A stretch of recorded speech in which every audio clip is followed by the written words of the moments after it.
Sí. Pues yo en el norte he vivido en Miranda de Ebro y también he vivido en el País Vasco, he vivido en Somorrostro, en Múrquiz. Tengo gente, tengo mucha familia ahí todavía.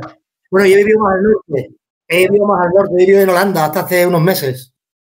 Así que... ¡Ah, un saludo! Vale, sí, vamos a seguir. Pues sí, dejé todo listo, ¿vale? Para las fases de artillería y voy a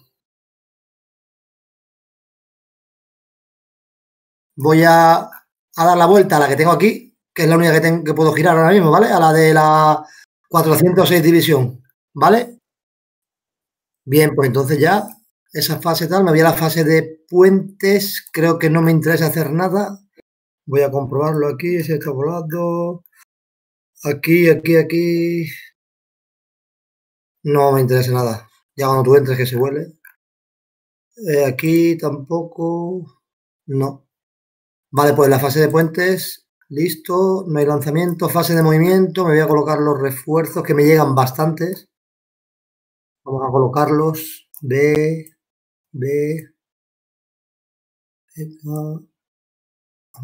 Vamos a pasar primero estos dos para la zona oeste. Joder.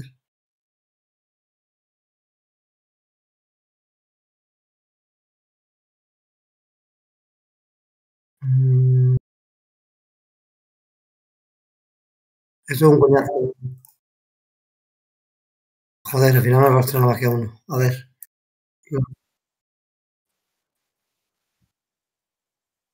Hombre, claro, hay cosas que son mejor, está claro. Bueno, pongo aquí el market.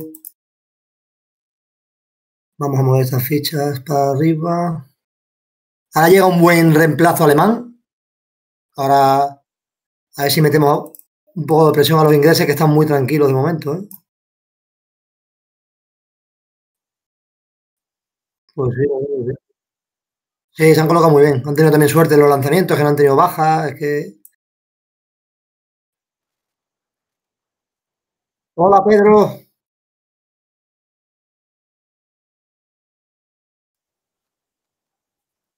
Pedro, Montgomery.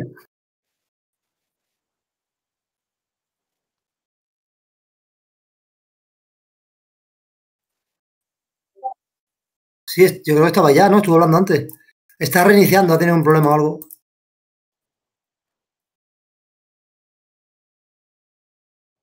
Oye, ¿en qué sala estáis? Que no soy capaz de ver la partida. Estamos en la sala Olan 44, pone. No, digo en Basal. Ah, multijugador. Es que no veo a nadie. O sea, veo... Estamos Ah, Pedro ¿verdad? y...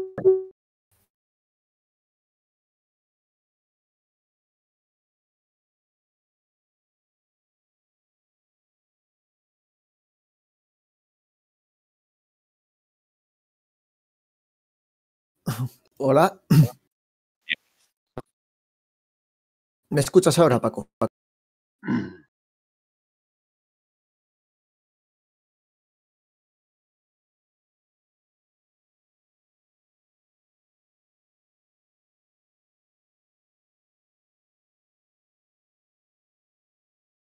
Al uso.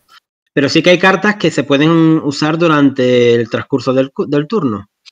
Hay dos mazos tácticos que son independientes para cada jugador. Es decir, el cristiano tiene su propio mazo y el musulmán tiene su propio mazo. Dentro de esos mazos, que cada uno tiene el propio, hay unas cartas que la tenéis de forma conjunta en ambos mazos, ¿vale? Que ya le llamamos cartas comunes porque están tanto en un mazo como en el otro. Y hay unas cartas que son específicas de tu facción, o bien del cristiano o bien del musulmán. Estas cartas que son específicas, cuando se juegan, se eliminan. Es decir, tienen un único uso durante la batalla. Solamente un uso. Mientras que las cartas, digamos, que son comunes, es decir, que tú las tienes en tu mazo, pero que también las tiene el contrario en su mazo, pues siempre son, digamos, aunque las juegues, pues vuelven, digamos, al descarte. ¿Vale? Luego, más abajo, tenemos otro mazo, que es el mazo que llamamos estratégico. Yo voy a explicar el juego a nivel máximo, digamos, ¿eh? El mazo estratégico, que en este mazo sí que se conforma cada 2 turnos. Al principio de los turnos impares se conforma y también hay unas cartas propias del cristiano, unas cartas propias del musulmán y unas cartas que son comunes, que, como digo, al principio de cada turno impar se reparten esas cartas comunes entre los 2 jugadores, de forma que esas cartas le dan aleatoriedad al mazo estratégico, ¿vale? ¿Y para qué sirven las cartas? Bueno, pues las cartas tácticas, que son las que tienen la trasera con la luna o con la cruz, estas tú puedes jugar una por impulso. Las cartas estratégicas puedes jugar una por turno, no por impulso. ¿Y qué es un turno? En un turno, durante el transcurso de un turno, tú vas a poder activar 3 formaciones, 3 impulsos, con el cual vas a activar las 3 formaciones. Venga, pues si os parece, voy a hacer un reparto de cartas a cada uno de vosotros. Arriba, como veis, hay una pestaña que pone cristiano y otra que pone musulmán. Ahí voy a repartiros las cartas. Y antes lo que voy a hacer es repartir las cartas estratégicas a los mazos correspondientes. Y os reparto cartas a vuestra mano. Y como es una partida de demostración, le vais a dar botón derecho, mostrar. ¿Vale? Porque no se trata de competir, sino se trata de que los demás puedan ver las cartas y demás, ¿ok? Bueno, pues mira, cartas estratégicas y cartas... Ahora pongo la pantalla para que lo vean la gente, las cartas. Sí, dime. No, perdona, soy Oswald, el cristiano. Mira, es que no...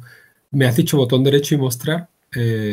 Cuando ahora yo te reparta las cartas en tu mano, sí, te pone arriba una bandeja y pone cristiano, ¿la ves? Sí.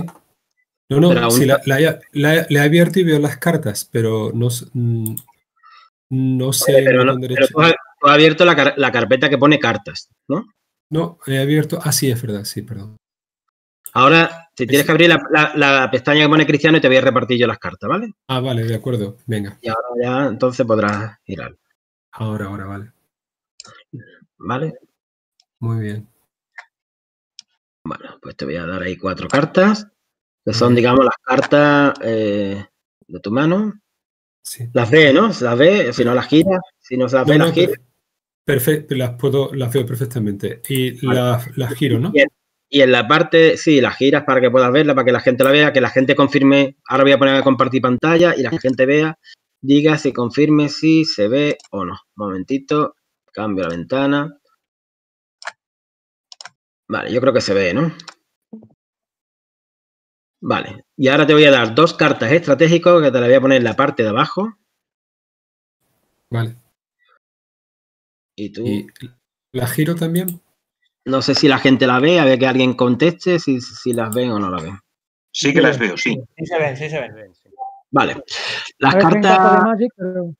Sí, en el prototipo son cartas de Magic, claro. Estos son cartas de Magic que yo utilizo, que es muy sencillo para hacer cartas de los prototipos. Pues sube una fotito. Tan chula la ilustración. ¿Perdón? ¿Quién eres? Hola, Sergio. Hola, ¿qué tal? Buenas a todos. Muy bien, pues aquí dando una explicación de cómo va el reparto de las cartas al inicio del turno de la carga de los 3 reyes. Vale, pues para que todos veáis, como he dejado ahí la ventana de las cartas para que estéis viéndolas, el cristiano ahora mismo tiene 4 cartas tácticas arriba, de las cuales, como tiene 3 impulsos, puede utilizar una carta en cada impulso. Se puede guardar una carta de las propias, que son las que tienen el marco azul, para el siguiente turno, si él lo quisiera. Y bueno, de las comunes no podrá guardárselas. Vale.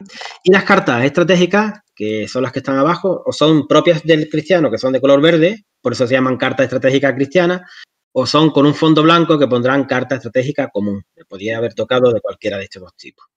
Voy a repartirle al musulmán y, bueno, el cristiano que le vaya echando un vistacito a las cartas mientras y ya está. Vale, y Carlos, ¿giro las estratégicas también? Sí, bueno, creo que han dicho que se ven ya, ¿no? Pues ya está. Es que lo mismo, como el que estoy robándola soy yo como observador, posiblemente ya lo vea todo el mundo, ¿eh? Creo que está ocurriendo eso. Vale, voy a poner el musulmán. A ver. Vale, voy a poner la ventanita del musulmán para que la gente vea el reparto de cartas. Ahí va.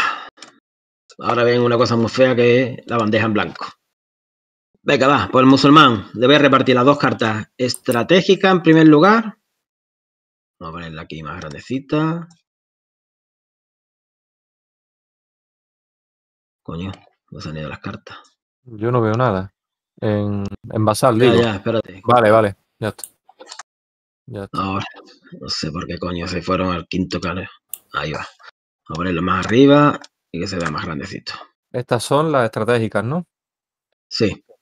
Cartas estratégicas del musulmán.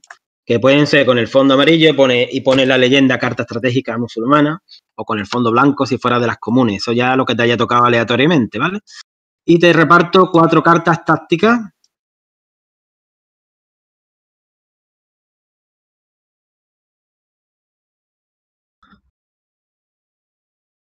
Vamos a ver esto aquí.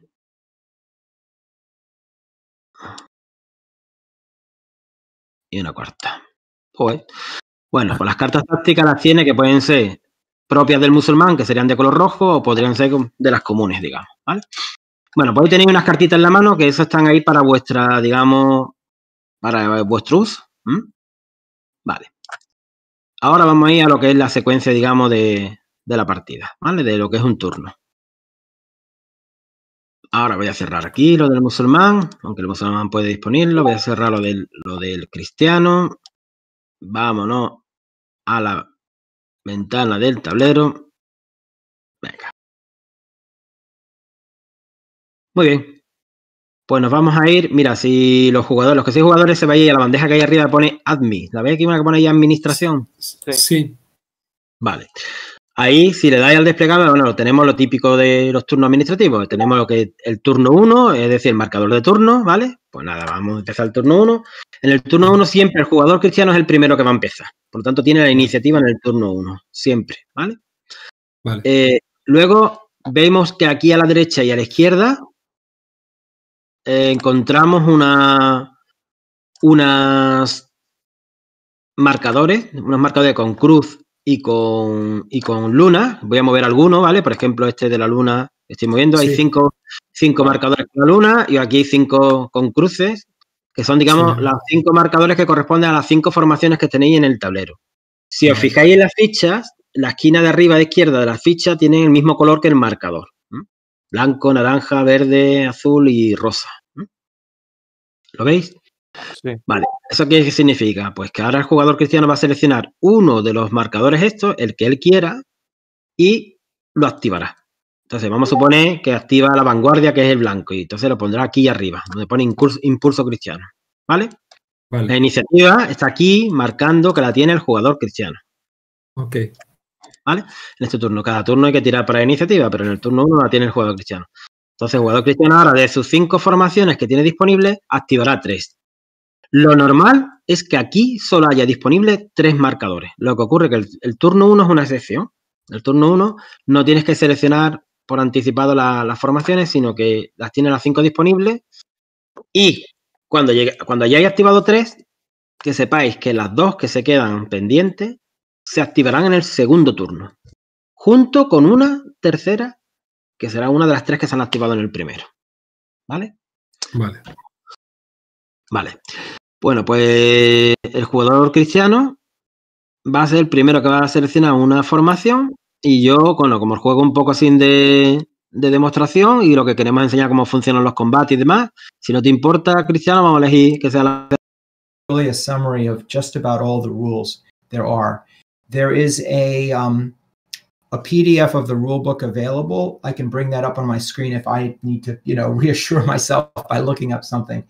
If after this you already have the module, so you can certainly play because the module has everything needed except the rule book. If anybody wants to have the rule book, I'm happy to make that available to you if you want to play after this session. So we are going to go through the sequence of play, and we're just going to dive in not really knowing what's going on because it's just the easiest way to see everything, and winning and losing doesn't really matter this go round anyway. And the sequence of play on this play aid is the left-hand column. So these steps A, B, C, and so forth, we're going to go through that every turn. Hunt for Blackbeard has 4 turns. So there will only be 4 turns, and as you'll see, 4 turns is a rather short time to accomplish what you want to accomplish. On this sequence of play, the reddish colored activities are the hunters. So red is kind of like a color that points to the hunters, and black to Blackbeard. And it's maybe not so easy to see, but there's some gray, dark gray that's really both. But as you see, we're going to both do some drawing of tiles. There'll be a step that the hunters do called interview informants. Then Blackbeard team will do what Blackbeard wants to do. The hunter team will do what the hunters want to do. And then we'll find out if there are any encounters, usually not until later. And the Blackbeard will get to do any piracy that they have planned, and we'll move on to the next turn. So right now we're concerned with this left column of the sequence of play. And switch this over a little bit like this. There we go. Okay, so the first thing we want to do is draw tiles. And if you look at, go to your own mat, I'll go here to the hunter's mat just by way of example. You'll see that there's a 1, 2, 3, 4. Those are the turns. And you're going to be drawing some tiles from a stack at random every turn. So the hunters, they're going to draw one tile called informant. And when they've drawn that one tile, that shows us it's turn 1. Turn 2, they'll get another one, and so forth. After 4, the game will be over. If we look at Blackbeard's mat, it's the same thing, except the Blackbeard team is going to be drawing 2 tiles each turn. One is act of piracy and one is pirate's life. Now, in all cases, there are 9 different tiles. They're like cards in a card-assisted war game. They're just tiles because it takes up less room in a small area that we want to have behind the screen. So I'll go ahead and ask somebody. You should all, if you're students, be able to get to everything. But if the Blackbeard team could go to Blackbeard's mat and the Hunter's team go to the Hunter's mat, and just somebody draw just the turn 1 tiles that you see there. So I'll go to see if that happens. Okay.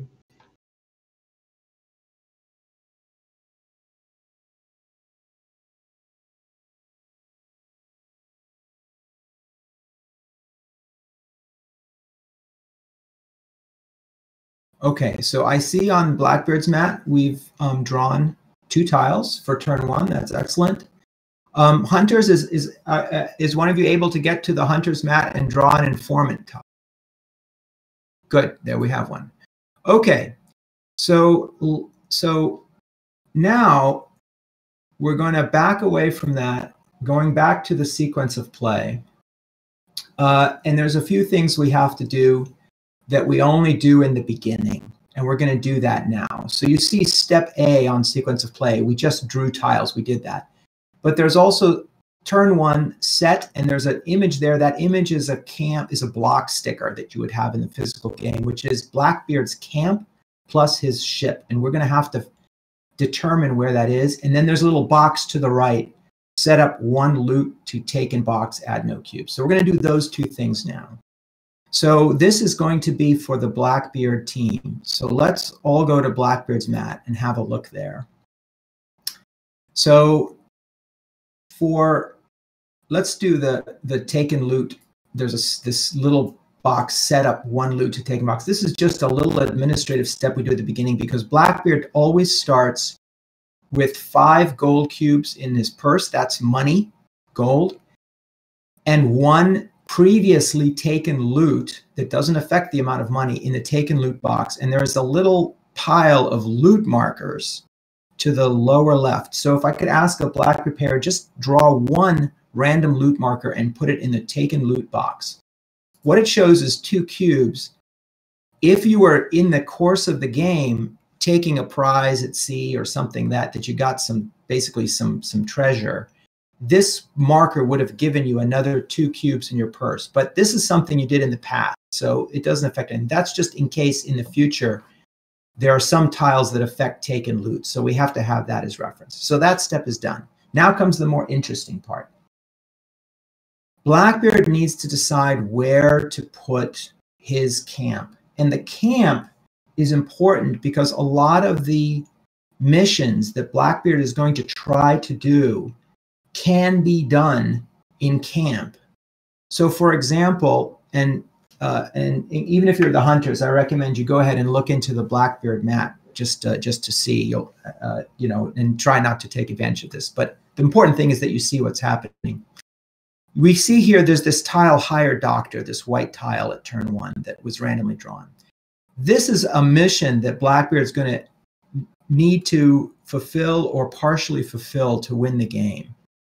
And on it are some locations. Higher Doctor is the title. The locations are camp or town. And town means he can go do this in any town, which is the brown spaces along the western side of the map. But the towns are often dangerous because the hunters can go there pretty easily. The camp, he can also do this at the camp, and the camp's location, at least at the beginning, is hidden. And so that's just an example of how it matters where the camp is. Also, Blackbeard's ship is going to start at camp. So the pirates rather, Blackbeard, need to decide now. They know what tiles they've drawn only for turn 1, not what missions they're going to get in the future, but they know their current missions and they know where they can be fulfilled. For example, this act of piracy at the top can only be done at the Cape Hatteras space. So we have in the vassal module, this is not necessary for the physical game, but here in the vassal module, we have this little miniature of the same map. And if you right click on a space, it'll give you the option of putting different blocks there secretly. And so now I'm going to ask the Blackbeard team, just knowing what you know, I know you don't know the whole game, but you're going to pick a place to put your camp. Where are you allowed to put your camp? Well, you're not allowed to put your camp out in the water. You need land. So not out here in the ocean, not in the sound. You can put them at any anchorage. That's these orange spaces. Some are islands and some are on the mainland. You can put it in towns, but not in Bathtown, because that is the capital. You know, it's just too embarrassing to the governor to have a pirate camp right there in the capital town. But you can put it in any other land space. And the way you're going to do that is you're going to go to the space you pick in the vassal module. In the physical game, you would just put a block on the main map. You would switch out a blank for a camp block. But in the vassal module, what you need to do is you need to right click, and then you're going to choose camp and adventure. Camp is the camp, of course. Adventure is the ship, because the ship is going to start, the pirate ship is going to start at camp. And you're just going to click that like I just did on the share screen. Okay, so let me ask pirate player, go ahead. And if you guys want to talk briefly, but essentially, you might want to be close to Cape Hatteras if you decide you want to go there. You might want to be close to a town, or you might just want to be as out of the way as you can be, so the hunters don't find you. Core Banks is a good place. Yeah, or just by that place, or Crow Island. I think that one. Island, I like the name, Okrako Island. Okay, I put the camp there. Okay, and so that's an empty camp. So go ahead and click again and do camp and adventure. Camp and adventure. There, and so you see there's a little mini picture of a ship there. That just shows on the block that that the ship is there, because it has to start there at the beginning of the game. Okay, a very wise choice, because historically that is exactly where Blackbeard put his camp in real life. So you're already showing your fame and experience as a buccaneer. Okay, so let's go to the main map just to show you the function. And foreign relations, we cannot stop supplying the Bosniaks. And what Croatian government wanted, first and foremost, they wanted to free themselves from the Serbs in Serbian Krajina. So they needed very good political standing, and they knew they had to supply them. They made problems They stopped some shipments. They increased the prices, but they did supply them. Even when the Mostar bridge was destroyed by the mostly Croat shelling, whatever the people will say, the Croats shelled and destroyed that old bridge. Even then, a day before, a shipment of supplies came into Srednja Bosna, to the Muslim territory, from Croatia. So what can I say? It was very strange war. Quite interesting. Thank you very much. Yeah, no problem. And listen to this. When Serbs began having supply fuel difficulties, because Yugoslavia was under sanctions for helping the Serbs openly, and UN has instituted sanctions against Serbia. And what Serbia did, Yugoslavia, at that time, Milosevic practically. Milosevic said, listen, Karadzic, you need to stop this war. You need to say okay to this agreement that we are proposing to you. International community had all kinds of plans for Bosnia at that time, but Karadzic didn't want to do that because his military commander, Ratko Mladic, said, listen, we have such a big amount of territory, and if we do this, we will seize like 15-20% of the territory to Bosniaks. Why would we do that? We are not stupid. And then Milosevic said, no, I will close the border. Milosevic closed the border and didn't supply Srpska for a year, I think, or even longer. And what the Serbs did when they were left without fuel, they bought it from Croatia. So Serbs in Srpska bought the fuel from Croatia while Bosniaks and Croats were fighting the war in Srednja Bosna, and while Croats and Bosniaks were working together in Bosanska Posavina. So what can I tell you? Impressive.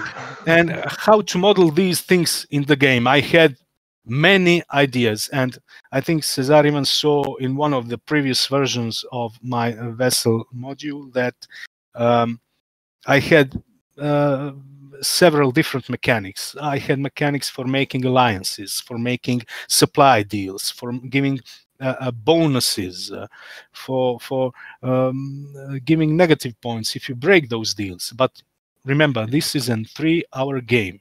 I didn't have enough time, and I needed a good mechanics. And all of these mechanics were just adding flubber, nothing of consistency and nothing of value to the game. I wanted something relatively simple and which will practically influence how you play the game. So I came with this idea that Serbs are supplied from Yugoslavia, Croats and Bosniaks are always supplied from Croatia, even when they are in state of war, and all units can be supplied, and this is very important, from their key spaces. Key spaces are practically big towns and cities in some regions. For instance, you have Sarajevo. Sarajevo is a big city. It's like 500,000 people, 600,000 people live there. And in that city, you can survive even if you are completely surrounded. Why? Because you have, I don't know how can you, but you can. You have warehouses, you can plant food in the garden, you have some cattle. I don't know, they survived even in those conditions. And not only Sarajevo. I mentioned Sarajevo because it's mostly talked about Sarajevo, but each and every other enclave had the same issue. Look at this big lump of land here in around Bihać. They survived. How did they survive? Look at Srebrenica here. It survived, completely surrounded by Serbs. And how did they survive? Because they had some cities, centers, which were maintaining those supplies. They were limited supply sources, but nevertheless, they were supply sources. So I used this idea of key space as a supply source. So if you have Srebrenica and not any connection to Croatia, you can still maintain 3 brigades. And I balanced the game. I tried to mimic the number of troops that were actually there. in each and every region. And that's how I came to that number of key space supplies around 3 units. Because in Sarajevo, you have 3 key spaces under Muslim control, and they supply 9 brigades. And there were around 9 or 10 brigades in that core, first core, Prvi Korpus Sarajevski, during the whole length of the war. So by making these key spaces into limited supply sources, that enabled me for have players to fight even if their units were cut off into enclaves. And this was historically correct. And I have also added a card which enabled these Muslims to dig a tunnel beneath the Sarajevo airport in Butmir, as they did, as a kind of a way for a Muslim to improve his position, even though he can't connect, even though he can't connect to Croatia, and it gives some kind of supply flavor to the game. So how did this question of supply guide the actions of the Serbs? Well, this question of supply was paramount for the Serbian side. And if you look at the war, you will better understand it when you think of it through the supply layer. Without Brčko corridor, they wouldn't be able to maintain their position. Serbian territory is so vast, front line is so long, and they are only connected to their bases in Yugoslavia through this tiny corridor here, through the town of Brčko. And that corridor was 3 kilometers wide, almost through the entire war. 3 kilometers. And it could be constantly shelled by the Croats from the northern side of Saba River, which is Croatia, and from the south by Bosniaks. And they were shelled frequently. Each time there were some problems and some misgivings between Croats and Serbs, Croats have shelled that corridor. And they had to keep their best forces there throughout the war. Prva oklopna brigada, first armored brigade, which was oklopna brigada even before the war of Yugoslav People's Army, it had to be there. And they lost a lot of its war fighting potential because they had to keep a lot of forces in that position. And in this game, if you don't play defensively here as a Serb, or if you have, I don't know, a bad stream of luck, you can really get punched in the face if you lose this corridor. Now, let's go deeper. I will now talk about battlefield. I've made a series of cards just for this lecture to show you in more detail how this operation took place. This is the battlefield. Now, let me show you once more. Posavina is here. Just a second. So, Posavina is here. Okay?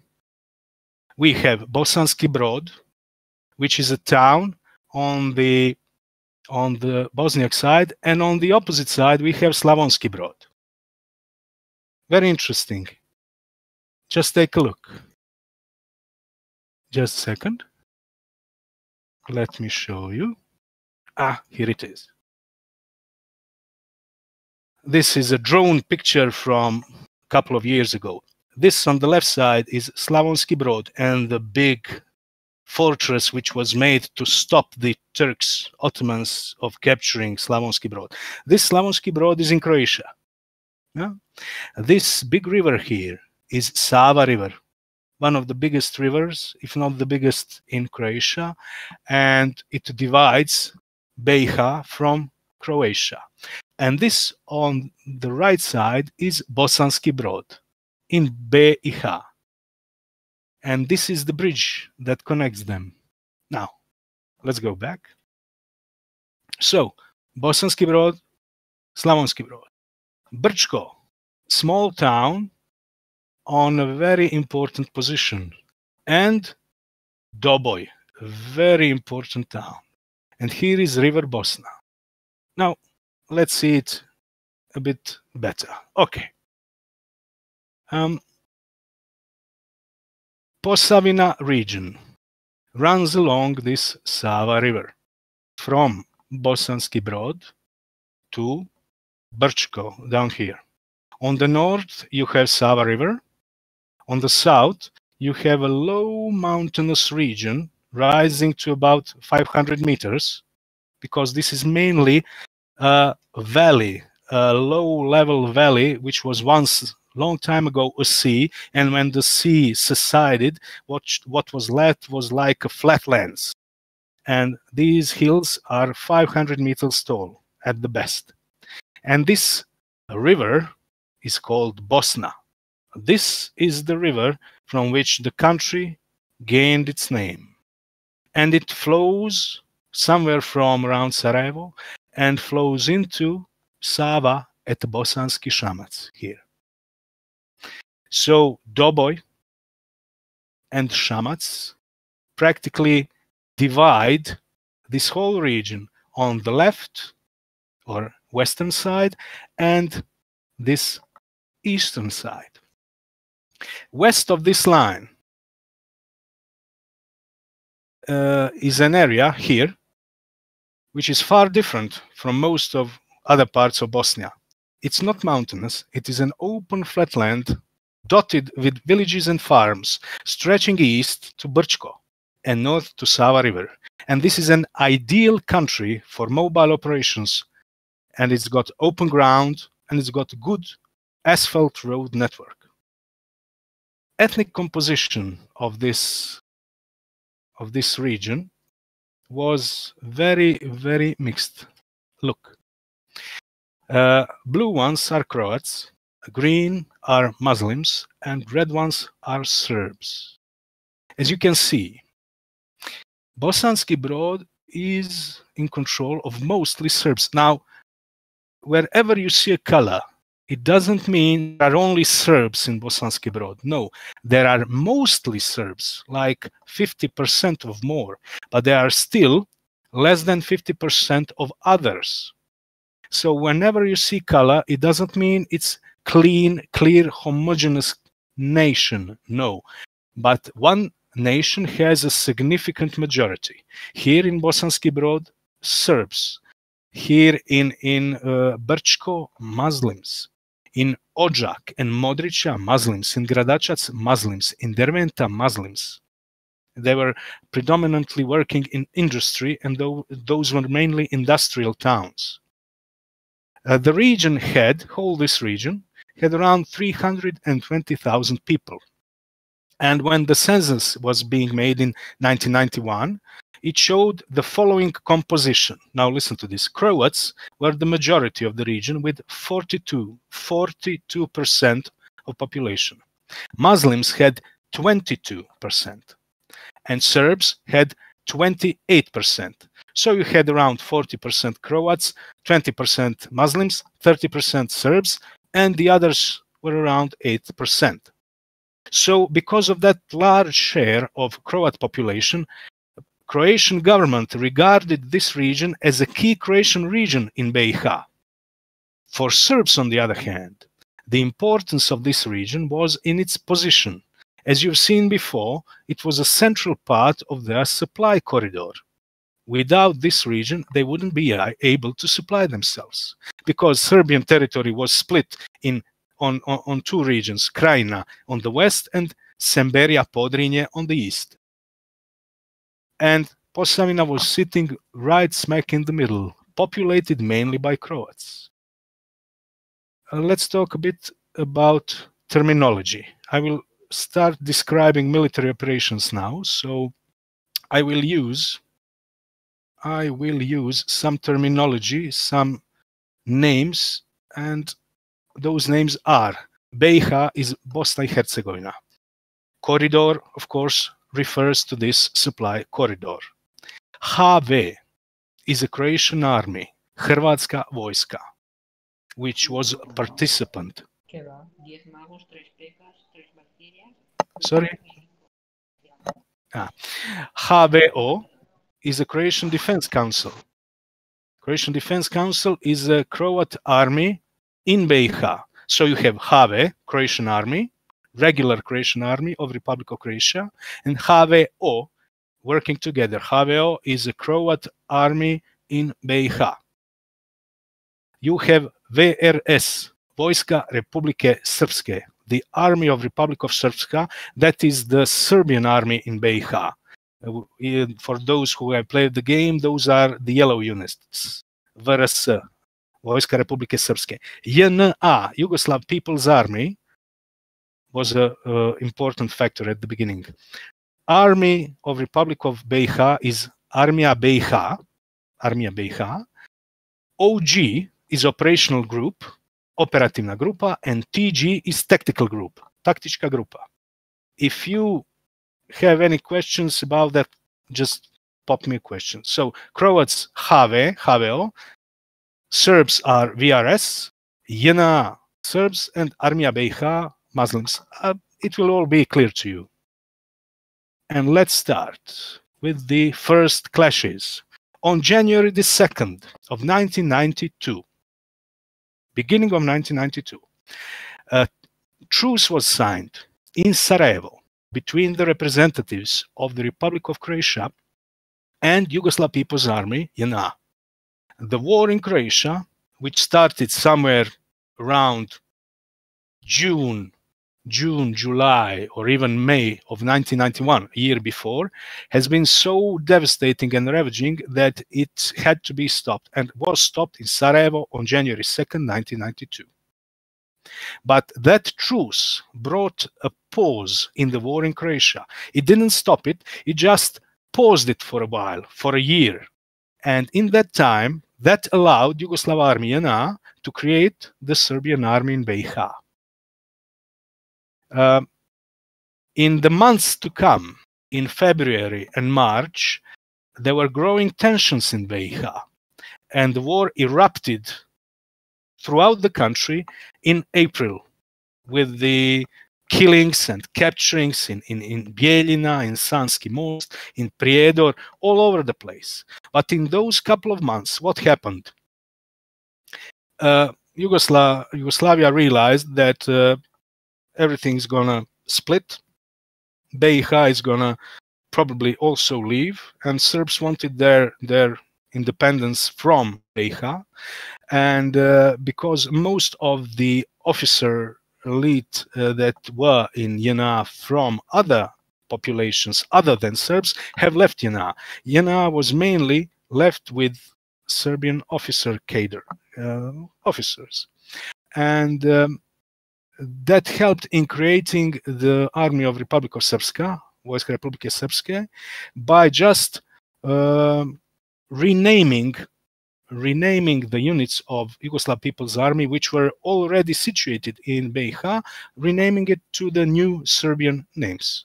And that those units were also supplemented with newly raised units, which were in less quality. They were militia formations, and they were so-called light infantry brigades that didn't have motorization or heavy weaponry. They were mostly, I don't know, civilians fighting with rifles.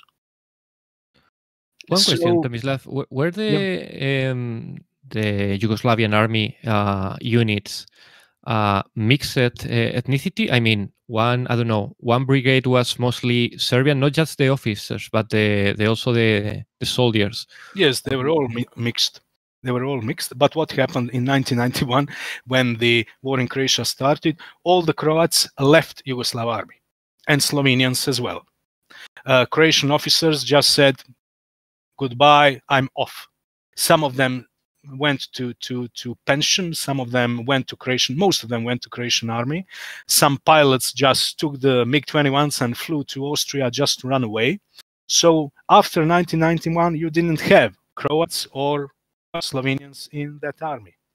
Who did you have? You had Serbs, who even before the war had the majority of officer corps were mainly Serbs. Now when Croats have left, who were the second biggest nation in the country, and the Slovenes had left, Serbs were mostly on the high places. And you had mixed situation on the lower levels between Serbs, Muslims, and some Montenegrins who were also allies of the Serbs, and you had Macedonians who were neutral.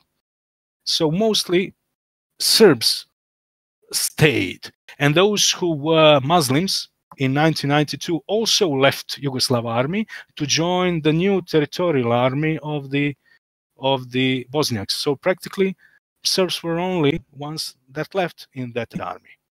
And second military district, Druga Vojna Oblast, because Yugoslavia was divided on military districts, second military district just was renamed to Vojska Republike Srpske. Units were just renamed. They took a red star from the cap and placed Serbian flag instead of it. And they kept their organization and command structure.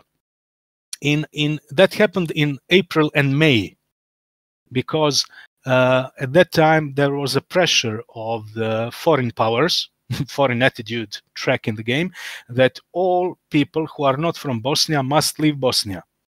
And what happened? Yugoslav People's Army said to their officers, each and every officer and soldier and NCO who was born in BiH, go to Vojska Republike Srpske. All the others can come to Serbia, or everybody who's from Bosnia, go there, you can't go here. And that's when this happened. In 1992, in April and May, all the Serbs born in Serbia just went away to Serbia and left all their weaponry and units to the Serbs, officers from Yugoslav People's Army who were from their origin born in Bosnia and Herzegovina. And most of them were. For instance, Ratko Mladic was from a village near Sarajevo on Kalinovic mountain. And all of the better known generals were from BiH. Croatian forces, on the other hand, were different. They were organized into HVO, Hrvatsko vijeće obrane, and it was more of a militia than army at the beginning. The units were defensive, they were static, they were local, they were equipped from Croatia, of course. They were in Posavina equipped mainly from Slavonski Brod. There was a big warehouse there, so-called 301st Logistical Base. And it supplied the Croatian army and the Croatian army in Bosnia as well, HVO. And those units were formed locally, so they each have the local designation. For instance, HVO had a unit called 103rd Derventa Brigade. That was a brigade from Derventa. It didn't move from Derventa, it mainly stayed around Derventa. The units were subordinate to Croatian army. Units of HVO in BiH were subordinate to the command structure of the Croatian army and to the organization called Operational Group Eastern Posavina, Operativna grupa Istočna Posavina, and its commander, Colonel Vinko Štefanek. HVO was equipped and commanded by the Croatian army, HV. So Štefanek was subordinate to HV command called Slavonia Theater Command, ili zapovjedništvo Slavonskoga područja. Croatian general Petar Stipetić was the commander of Slavonian Theater. I'm going to find his picture. Here it is. Petar Stipetić. He was a general in Yugoslav people. No, wait. Not this one. Just a second.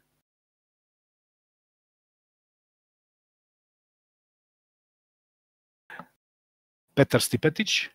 Yes.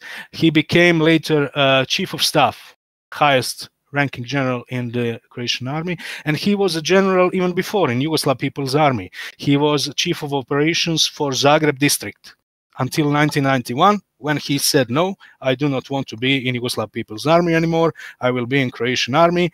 And he became the commander of the Slavonia Theater here, north of River Saba. And he was de facto commander of the Croatian forces, overall commander of the Croatian forces in Posavina, Bosnian forces and forces of the Croatian army.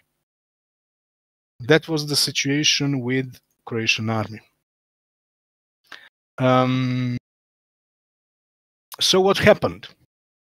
Muslims were organized in some militia formations of very, very low quality. At least at this stage, Muslims will have very little impact to anything in Bosanska Posavina. So we will talk mainly about Serbs and Croats. On February 24th, a local branch of the Serbian party, Srpska Demokratska Stranka, in the town of Bosanski Brod here, declared formation of Serb municipality. At the beginning of the war, Serbs just said in each and every town where they had majority, this is a Serbian town. This is a Serbian municipality, or so-called Srpska Opština. And on 3rd of March, they've tried to seize the vital objects. That did not sit well with the local population, who were mostly Croats and Muslims, and they erupted an armed conflict between them, between Serbs on one side, Croats and Muslims on the other side. And Serbs failed in that attempt of taking the town. And Croats and Muslims quickly banded together and formed even a joint headquarters in Bosanski Brod. And they've sent representatives across the Saba River to Croatia and Slavonski Brod to ask for help and more weapons. Neither side was able to take the town, and the fighting just died down for a couple of days, for 10 days actually, because after 10 days, Yugoslav People's Army deployed its 327th Motorized Brigade from Derventa to this area of Bosanski Brod, and it just went bad from there, because the fighting started for real. And that was beginning of March, and all over Bosnia and Herzegovina, the fighting started erupting more and more. So the situation in the whole country escalated from day to day, and locals were organizing into militia units. If they had weapons, they armed themselves, and they prepared themselves for the fight. And in the following month, so this was in February to April, in April of 1992, the military operation started for real in whole of Bosnia, and so did here. First phase of this battle for Bosanska Posavina was the capture of key towns. Each side tried to take the important key space, so to say, of this region. As you can see, Croatian army decided to reinforce the units across the Saba River and started moving 108th Brigade of Croatian army, Hrvatska Vojska, into the region. And in addition, HVO of Bosnia created several new brigades. Serbian forces were centered around the Yugoslav People's Army units still, because it was still a moment before the Army of Republic of Srpska was created. They were still Yugoslav People's Army units. The core units were 327th Motorized Brigade, Armored Battalion, and there were 2 or 3 battalions of militia forces. And situation started changing rapidly, because both sides started rushing to capture key towns. So first, on April the 5th, here, HV and HVO broke the Serbian front line southwest of Bosanski Brod and pushed 10 kilometers towards Derventa. Captured Derventa on 22nd of April. On 10th of April, here, Serbians captured Modrica. On 17th of April, Serbs captured Bosnia. Nubia, esa zona, está Inglaterra. Esta es la capital, en Roma, que es todavía pagana.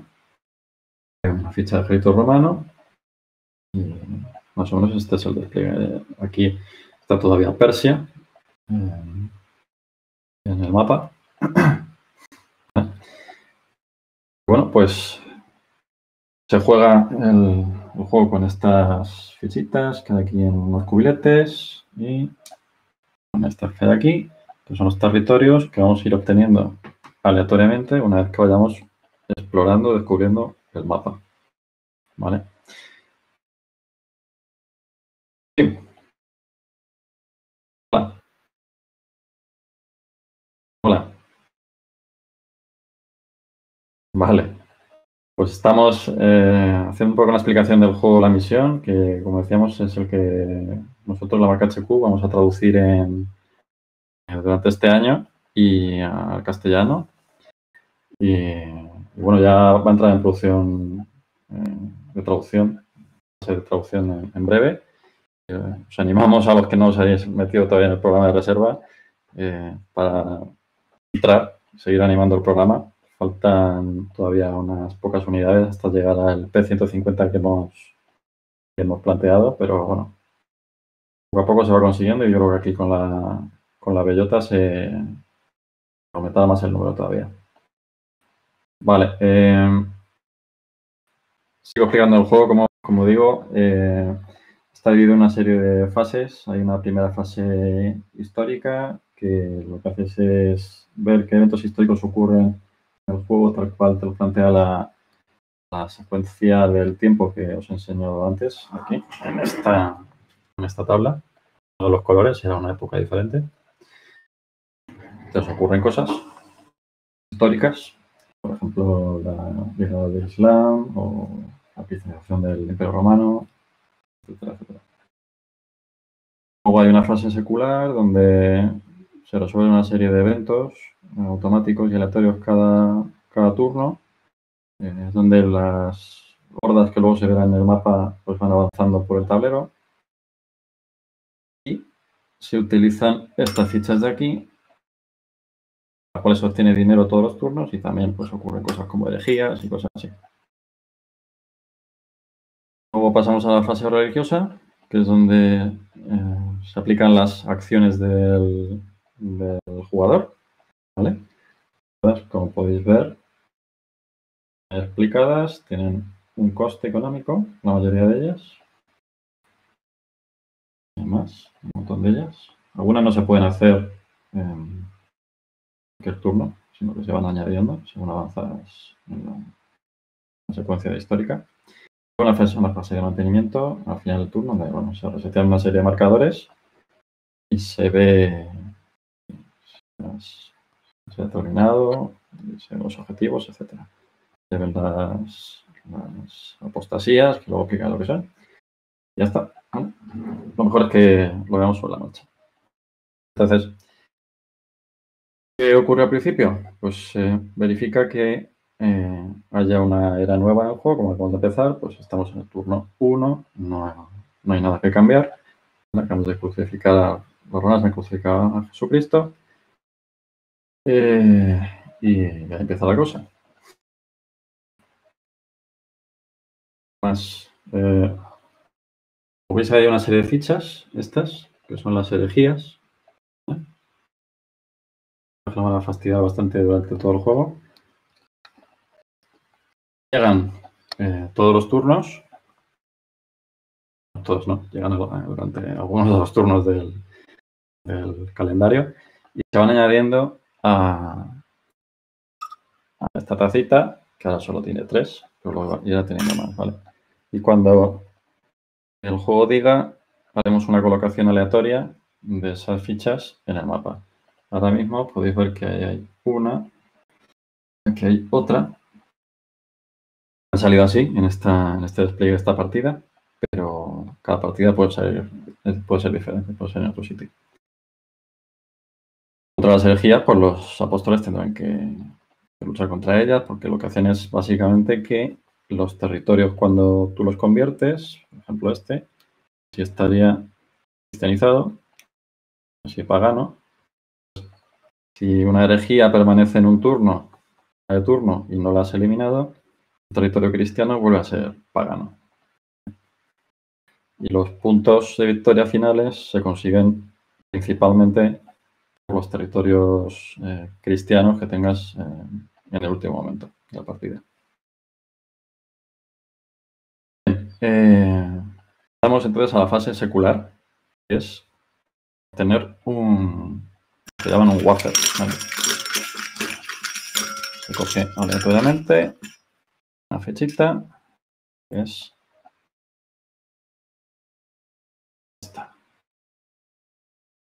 ¿veis? Tiene un circulito como plateado y un 4. Se pone ahí. Significa que ganamos 4 de dinero directamente por esos ingresos. Luego habrá formas de conseguir más ingresos durante la partida, ¿vale? Pero al inicio pues no hay papas, no hay recolección de fondos, los caminos, así que es lo que tienes. ¿Vale? En caso de que esta ficha tenga un puntito rojo, que no es el caso. La artillería intrínseca de la brigada. ¿Alguien más? ¿Alguien se quiere animar de cómo repartimos esos modificadores que tenemos? A ver. Dale la vuelta al republicano a ver qué tiene. Vamos a ver qué tiene. Mira, es una ficha de 2 de resistencia. Dita. Hola Sergio, ¿qué tal? Hola YouTube. Nada, no decimos ni un taco. Estamos resolviendo un ataque nacional en el Gorbea. Lo hemos sacado del mapa para que para que el sistema de combate se vea un poco mejor. Pero bueno. A ver, ¿qué habíamos dicho que hacíamos con los modificadores nacionales? Tenemos. Yo pregunta. Sí. No parece que sea siempre. Claro, aquí tienes otra vez 4 modificadores, ¿no? Por tanto, sí. Es que siempre va a salir más a cuenta -2 más 2. ¿No? Veo poca variación aquí. No, hombre, la verdad es que si tú. Con un soldado. Yo todavía no lo he trillado mucho el sistema, no te lo voy a decir. Estoy haciendo la demostración porque estamos en las primeras estas. Entonces, la cuestión es, luego tienes que avanzar. O sea, que no he cometido un gran error, que es no decir cuáles son las condiciones de victoria al principio. Me he puesto a explicar y, claro, es importante. La cuestión es que las condiciones de victoria es tomar todo lo que está fuera del cinturón de hierro. Básicamente, si no me equivoco. César nos puede mandar por línea interna si me estoy equivocando. Entonces, la cuestión es que si vas lento pero seguro, al final vas a... Pero, puede ser que... Si tiras un solo dado Sí. al final tienes aquí 4 modificadores a repartir. No, pero bueno, tienes 4 modificadores en este caso. La verdad es que con hacerle 4 impactos, en este caso, ya destruirías la posición. O sea, si le pones el +4, te aseguras que la destruyes. La cuestión es que luego está si tú estás dispuesto a sacrificar pasos tuyos o que sea una posición que esté más defendida. Pero bueno, en un principio sí que una +2 -2 es pues una cosa bastante segura, porque simplemente perderías un paso con un resultado de 6 del dado. Entonces perderías un paso, pero si sacas un 6 en el dado quiere decir que es un combate muy sangriento y vas a destruir una fortificación fijo, una agrupación de 3 pasos y una de 2. Vale. Listo. Entonces, bueno, por cierto, el límite de impactos es 8. Lo ha puesto César, porque a fin de cuentas sería Buenas, una de 2, una de 3. Acabo de entrar y a lo mejor es que no he podido venir antes, pero solo le oigo a Óscar. No sé si es que no se oye a la otra persona o es que es así la transmisión. ¿No me oyes a mí? ¿David? ¿No me oye David? No oyes, Álvaro. Si yo casi no he dicho nada. La primera intervención que hago. Solo te oigo. Solo le oigo a Óscar. No me tendrá No me tendrá muteado, ¿no? A ti sí. El que acaba de preguntarme si le oigo, también, pero ¿no? ¿los demás sí que le oís? Sí. Sí. Si solo habla él, además. Sí. Ah, vale, lo tengo. Vale, es eso. Lo tendré silenciado de otra. Sí, de la explicación de una guerra imposible. Eso es, ya, ahora sí te oigo. Ahora sí Vale. Sí, te oigo perfectamente ahora, sí. Vale, sí, bueno, me alegro saber que era que me tenías muteado. Sí, te tenía muteado, sí. Claro, yo pensaba que eso era solo para una retransmisión en concreto, pero ya veo que no. Que No, quedas eso es permanentemente muteas al muteado. usuario. Muteas al usuario forever. Vale, pues lo siento, misterio resuelto. Misterio resuelto, vale. Lo que decía Oscar, pues puede ser que sea una estrategia ganadora, entonces, pero para eso tenemos que meterle caña al testeo. Entonces, esto es más que nada una presentación del prototipo, de una idea que hay aquí, pero claro, evidentemente hay que desarrollarla. Visto, sí, sí. Entendido. Pues nada, no sé, ¿alguien tiene algún tipo de idea? A ver, aquí Chelu nos comenta por línea interna que no sé por qué no lo dices en directo. Pero que porque no tenía caso, no tenía micrófono. El asunto es que sacar un 8 es el número mágico porque permite quitar un paso de fortificación y eliminar hasta 2 pasos de una posible ocupación republicana, lo cual le dejaría en un último paso y lo obligaría a retirarse. Vale. Y claro, si no reduces la fuerza republicana, por así decirlo, en el combate, podrías llegar a perder un segundo paso, pero solo en condiciones muy extremas que serían con cartas de evento. Entonces, claro, también hay que decir que las cartas de 4... Perdona, ¿sí? No, que así por encima, una cosa que me ha gustado mucho del diseño es eso de que las fichas no se... O sea, que el último paso se aguante siempre y que no se elimine excepto por Sí, el golpe de retirada. el último paso solamente se puede eliminar si no tiene dónde huir. Sí, correcto. Es una cosa que la verdad es que me gusta mucho. Y le llevo mucho tiempo pensando en ello, porque la mayoría de los wargames, cuando tú juegas ficha eliminada, ficha que se va, y al final las unidades para destruirlas realmente tenía que pasar algo para destruirlas. Si no, Y siempre para quedaba una gente aniquilación total, por así decirlo. Correcto. Entonces, Sí. en escenarios así pequeños, claro, es un concepto muy interesante, ¿no? El hecho de que las unidades no se acaban de morir nunca. Eso Sí. a mí me gusta mucho. Sí, de hecho, incluso como se puede, luego cuando haya alguna retirada, veremos que las flechitas verdes que hay por el mapa indican el orden de retirada de las agrupaciones o de las fichas republicanas. Y vemos que Bilbao también tiene una ficha de salida. Es decir, pero bueno, la ficha lleva unidades eliminadas. Las unidades que estén en Bilbao, si tienen que retirarse, pues son eliminadas. Pero no hay una defensa numantina de Bilbao, como todo el mundo supo, ¿sabe? Si no, no podríamos haber hecho el ridículo en Santander como hicimos los vascos. Sí, es que eso iba a decir. Cuando publiquemos otra vez el Santander 37 necesitamos las unidades estas que vengan. Eso es. Sí, para que se rindan en Santoña. En fin, corramos un estúpido velo. Vale, entonces vamos a ir con la combinación ganadora, que sería darle un -2 al republicano y un +2 a nosotros. Con el que factiblemente destruyamos la unidad y muy posiblemente no nos comamos bajo. Vamos a tirar el dadito y a ver qué sale. 3, pues nada. 3 más 2, -2 de el apoyo aéreo utilizado para reducir los impactos republicanos, pues quedaría en un impacto republicano, y 2 más 3, 5 los impactos nacionales. El impacto republicano no le causaría bajas a la unidad nacional, que vamos a dejarla en el Gorbea, y vamos a empezar a pagar con las unidades republicanas los impactos. El primero, siempre se asignan los impactos a la fortificación. La fortificación asume 2 impactos, que es el valor de resistencia, que es el que se encuentra en el medio, y abajo a la derecha un paso. En el último paso, la fortificación republicana se destruye y 2 impactos asumiríamos.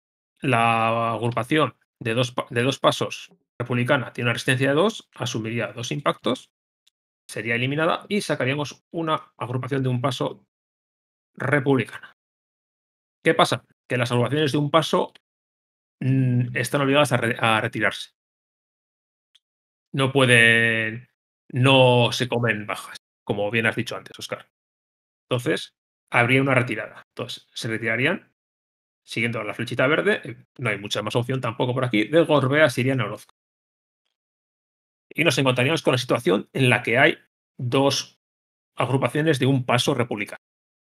Vale, esto no puede ser.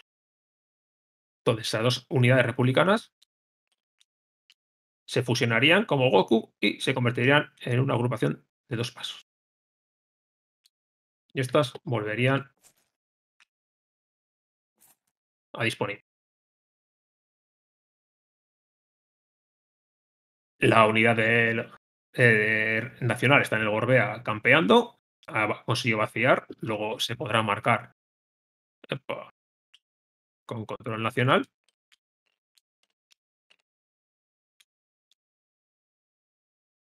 Y seguiríamos con la siguiente activación, que sería el ataque sobre Murugai, en la que solamente hay defendiendo una agrupación de 2 pasos. Una pregunta, Álvaro. Perdón, sí. ¿Has ¿Ha dicho alguien algo? ¿Me oyes? Sí, te digo, Chelis. A ver, una pregunta antes de seguir. Sí. ¿Sí? ¿A eso pregunta? No sé si me has oído. No, no te he oído. Ah, joder, ¿qué pasa? Decía que si las condiciones de victoria es conquistar todas las posiciones defensivas de fuera del cinturón de hierro. Sí. Entonces, ¿para qué están dentro del cinturón de hierro? ¿Para hacer el camino más corto hacia otras? What was I saying? Oh yeah, we haven't heard. We haven't heard the last of David Thompson. Yeah, because it's the print runs, and it came to my ADD mind there to expand this superpower I have. Like David Thompson right now is we are right now, I think, in the golden era, not the golden era, but the platinum era of board games. I mean, we've surpassed what has happened in the 70s by, it's like having a hockey player like Guy Lafleur. I don't know if you guys remember Guy Lafleur. And then there's Wayne Gretzky that comes along. Nothing wrong with Guy Lafleur, but hey, there's Wayne. Okay, so anyways. Okay, so Europe divided. By the way, I don't have that game. Yarrow, is there any chance that we can get together and talk about that? The game is still available in the US, and I think the reason, of course we can, the reason, part of a payment for running the show, yeah. Oh my God! Yeah, okay, we'll talk about it. Jesus, man, Anyways, so David, with Phalanx is, you know what? I like Yarrow a lot. I'm even dealing with his marketing guy who doesn't even like me, but I'm a likable guy. So I told him go to hell a few times. Who cares? It's a joke. Do you have any other projects with Phalanx that is completely different? So we haven't worked on anything else together. Now Yarrow and I have talked a couple of times about doing projects. One issue that I have right now is I've got stuff on contract for the next couple of years, right? And so now it's a good problem to have. We may have talked about this before in the past. I'm at the stage right now where it's either a blessing or a curse, depending on your perspective, because I don't have time to work on anything else. But I'll tell you, so after we met at Spiel and we agreed on work on Europe Divided, Yar and I were able to meet a couple of times, and ostensibly we were getting together to do development on the game, right? So we would get together. I think I traveled down there. I can't even remember who traveled where. It doesn't matter. Oh, we did it twice. I went to Cambridge, and you came once to St. Albans, right? Yeah, that's right.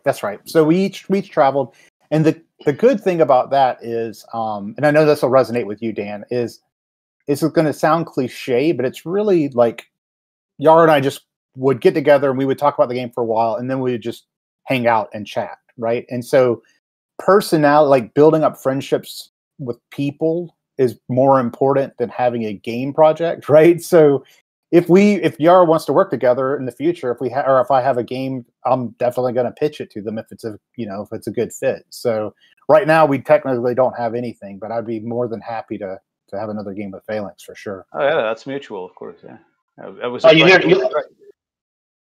Did you like that, Yarrow? I segue. This was thought of. This was for you, Yarrow. David may be young, a designer, but very mature in his approach. Absolutely. So, and it's funny, David. It's not good to make comparisons, okay? Because I think everybody has their own favorite, whatever. And I like salt in my soup. You don't like salt in your soup, and that's what it is. But if we're going to make comparisons, I think someone who's shaken up the war game world many years ago was obviously someone like Mark Herman. someone like John Butterfield.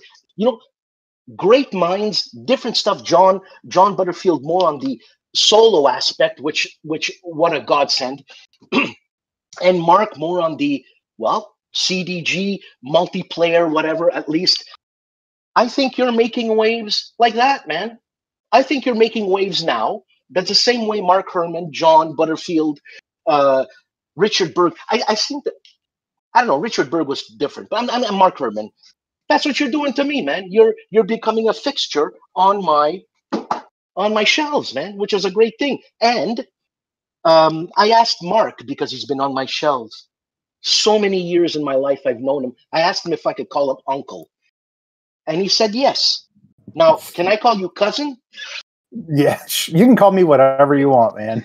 All right, man. So okay, and it was Stuka Joe who's actually there. Hola, Stuka. ¿Qué tal? I know you have Stuka Joe has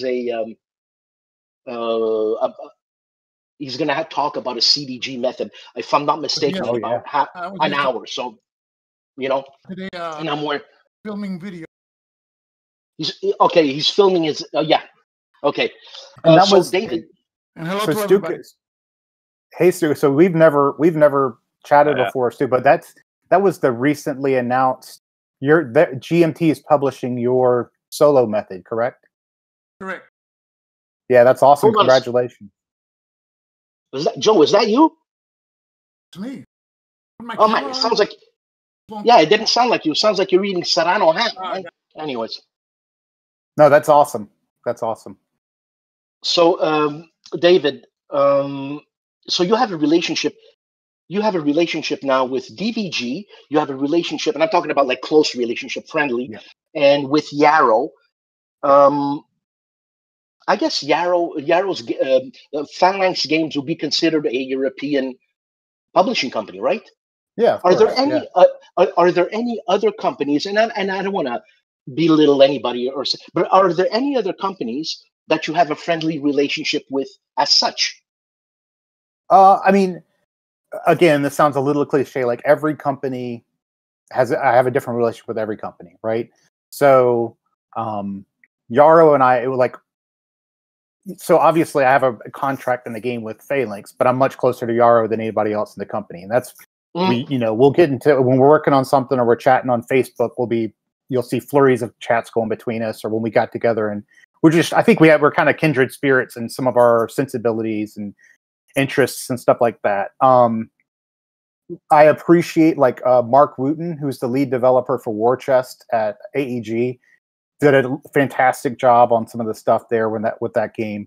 Clearly, DVG, I would say, is like a special relationship because of the way in which they basically say, do whatever you want to do in the solo war game world, and we're going to publish it, right?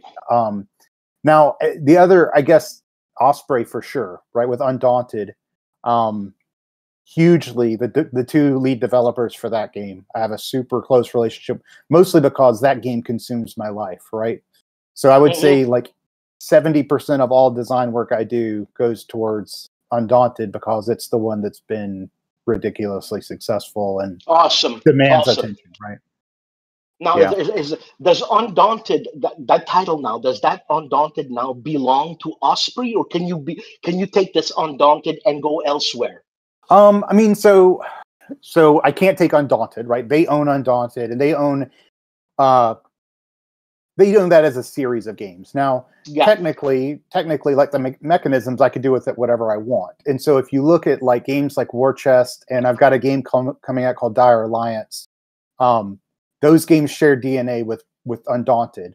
But I'm not going to take the same game and make it something else and give it to a different company, because that, even if I could, that's just not good business, right? Like that's not fair to Osprey. Right. Now, I know you were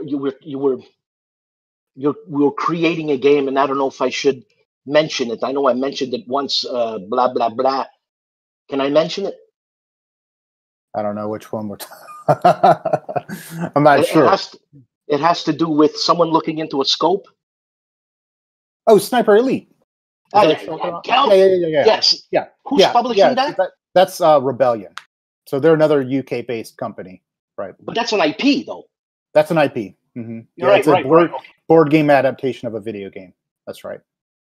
That's so cool because I had the video game. The first one I found really boring, but the second and third one I really enjoyed. I really got into it. You know, they fixed their stuff.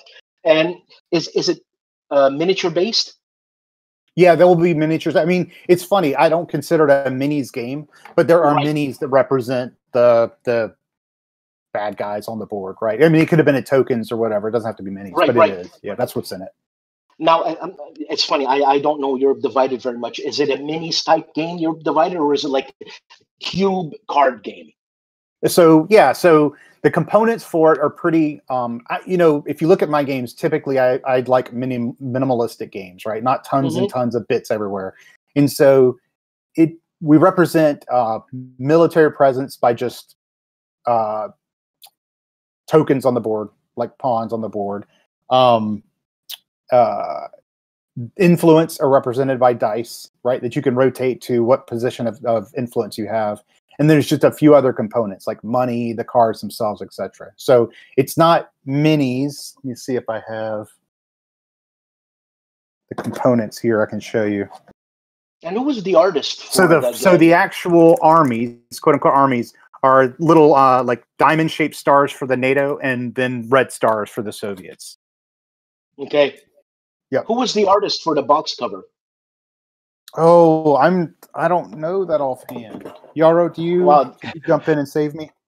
That's our art director Bartosz Jędrzejewski. But that's a nice. There is a story behind it. The picture itself. It's stunning. Yeah, and it's funny. That there's pathos in it because it seems like, and it's funny. It's a woman's face, so there's something softer about it, and then there's that divide which gives me shivers. I don't know. I'm reading into it. What can I tell you? I think it's a great box cover. I think you should give that guy a raise. I hope he's well paid and happy. It's not the only, that's not the only box of his. So you know, we've tried to paint her because we had a regular picture of her, and then of course it was manipulated on a computer to make it red and blue, and of course there were many other ideas to how to create the box itself.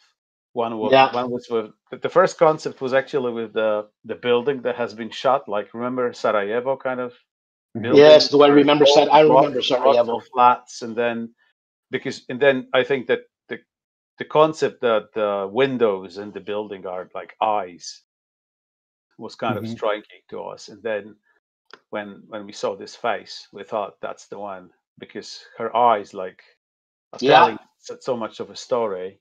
That's what I mean, and I see it. Yeah. So, now, Yaro, you said something about Sarajevo.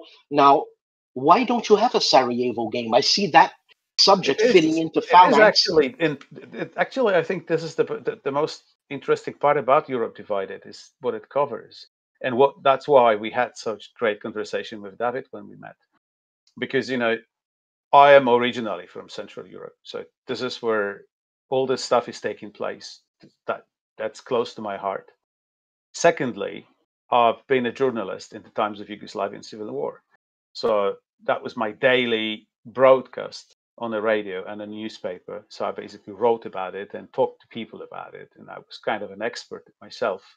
Who's doing what, why, and so on. Some stuff that was not understandable by many people, like why the problems arise and is there a way out of it, and so on. So so it was really close to my interest. That's why I think we've decided to go. También se puede hacer. Sí, puedes hacer esto. Puedes, rotar hacia abajo, que esto es gratis. Descender, que es 1. Volver a colocarte, que te vale 0. Y moverte 1. Esto vale, lo puedes hacer. Pues yo haría eso con mis 3 bombarderos. Pues ese mismo movimiento. Correcto. Vale, una cosa importante. Cuando has movido el primero, el segundo déjalo atrás. Deja atrás el segundo, por favor. Cuando has movido el primero, se rompe la cadena de movimiento y lo que tienen que hacer es los dos que tienen Tali sobre este avión, tienen que mover ahora, ¿vale? Esto es muy importante. El A El ascendería. A y el B, Vale. ¿no? Sí, el A ascendería, que es gratis, y se movería un nivel. Esto es 1. ¿A Más qué 1 por altura está? ascenso. Estaba a altura 5. En ¿de altura acuerdo? 5. Eso le En cuesta altura 2 5. puntazos. Si nos acercamos, veis aquí el climb ascender 2. Son 2 puntazos, ya no podía mover más. Ya no, Y sí, ojo, puede mover ahora otro más en horizontal. lo podríamos indicar y movería. Ahora, ojo, como ha movido uno que tiene talí, responde el que lo tiene a él. Ahora Responde yo. el japonés. Vale. Y ojo, este mueve 3. Hay una regla que te dice que tienes que ir por el camino más corto. O sea, no puedes ascender para coger mejor posición. Bueno, a ver, y tal. la Tienes que obligación acabar es más cerca de acercarte. él. La obligación es acabar más cerca, ¿de acuerdo? Y tú sabes que si bajas en vertical puro, te cuesta medio punto. Pero no te interesa ponerte a la misma altura que él, porque a ti te interesa o pegarle Atacar en desde arriba velocidad, contra el sol. atacar desde arriba en dirección contraria al sol, Eso o es. pegarte en combate gorilero con los giros, entrándole también desde el sol. A ver, yo lo que haría es movimiento en horizontal de 3. Directamente sería 1, 2 y 3. Sí. Ahí, perfecto. Y te No sé si quedarías está ahí. bien. No sé si está bien o no, pero es lo que haría. Al que ha ascendido, decía Juanfran, hay que ponerle un cartelito, ¿vale? Al que ha ascendido. Y al que ha descendido hay que ponerle otro cartelito. Esto, Marcadores. bueno, ahora da un Clean. poco igual. Esto significa que como ha ascendido, ahora mismo hasta el final del turno, su A velocidad este le es de ponemos un -1. dive y a este le ponemos... Ah, ese ya tiene el climb. Vale, perfecto. Exacto. Ahora tendría que volver otra vez a mover el que tenga enganchado este que ha movido, que es este. El B. Que imagino que querrás ascender también y ponerte en aquí, si algún americano ascendería ahí y se marcaría con su ficha de, no sé, ascenso, lo tenía de bien, de ascenso. Ahí estamos. Y ahora, como ya la cadena se ha roto porque no hay más, seguimos con bombarderos. Con los bombarderos, que continuaría detrás y el otro continuaría detrás. Correcto. Y ahora podría mover los de abajo. Los de abajo, ¿qué vamos a hacer? Este Nada. va a intentar coger y quedarse en No, el sitio. este está en cap, Está en cap. Juanfran. Y este, el No puede vector, hacer nada. como lo habéis movido, pues nada, se pierde el vector y no puede hacer nada. Ninguno de los dos se puede mover. Bueno, una cosa, un avión cuando llega al vector da vueltas en el sitio, por lo cual la fecha del vector se puede quitar. Simplemente no tiene que estar la ficha ahí danzando, para que se tenga claro. Vale, pues hemos hecho ya la fase de movimiento. Perdonad, pero Pues no se os escucha bien, no sé si el problema es mío o es la transmisión. ¿A alguno más le pasa también? ¿Alguien que nos escuche mal o no? Yo lo oigo bien. Yo lo oigo bien, también los oigo perfecto. Bien, bien. Yo también oigo a todos.